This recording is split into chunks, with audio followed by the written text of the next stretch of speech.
வணக்கம். எதிரிகளை துவம்சம் செய்யும் ஒரு தாந்திரிக முறையை பற்றி பார்க்குறதுக்கு முன்னாடி நம்ம சேனலை சப்ஸ்கிரைப் பண்ணாதவங்களா இருந்தால் பண்ணிக்கோங்க.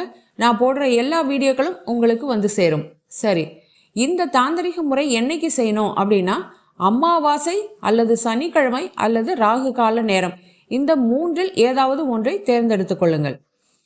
அடுத்து சூலாயுதம் இருக்கக்கூடிய கோயில், கருப்பசாமி கோயிலோ முனியசாமி கோயிலோ அல்லது காளியம்மன் கோயிலோ, இப்படி உக்கிர தெய்வங்கள் உள்ள கோயில் வாசலுக்கு போய் வாசலில் ஒரு வேப்பெண்ணெய் ஊற்றி தீபம் ஏற்றியோ அல்லது வெறும் கற்பூரம் இருந்தால் கூட போதும், ஏற்றி ஒரு 10 நிமிஷம் அந்த எலுமிச்சம்பழத்தை வலது கையில் வைத்து இடது கையால் மூடி அந்த தெய்வத்திடம் முறையிட்டு வேண்டிக் கொள்ளுங்கள். இந்த மாதிரி ஏவல், பில்லி, சூனியம் அல்லது காசு, பணம், நகை, சொத்து ஏமாற்றி எழுதி வாங்கிறது, இந்த விதத்தில் எந்த விதத்தில் பாதிக்கப்பட்டிருந்தாலும் நீங்கள் இதே மாதிரி போய் முறையிட்டு வேண்டிக் கொண்டு அந்த எலுமிச்சம்பழத்தை சூலாயுதத்தில் நடுப்பகுதியில் குத்தி விட்டு வர வேண்டும். இது பார்க்க தாந்திரிக முறை எளிமையாக இருந்தால் கூட இதோட பலன் அதிகம். நமக்கு உண்மையிலேயே அந்த எதிரி கெடுதல் பண்ணியிருந்தா அப்படின்னா நம்ம பக்கம் 100% நியாயம் இருந்தால்தான் இந்த முறை பலிக்கும், இல்லைன்னா பாதிப்பு நமக்கே வந்துடும். அதை மட்டும் கவனமாக இருங்கள்.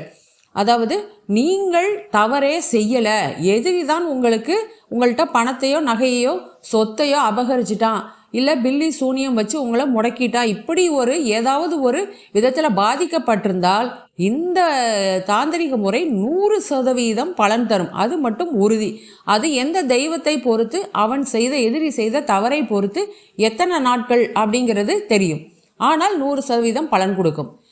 இது செஞ்சு முடித்த பிறகு, உங்களுக்கு நினைத்தது நடந்த பிறகு, அது பாதிக்கப்பட்ட நபரே போய் செய்யலாம், இல்லை ஆணோ பெண்ணோ கணவனோ மனைவியோ யார் வேணாலும் அவர்கள் சார்பாக போய் இந்த தாந்திரிக முறை செய்யலாம்.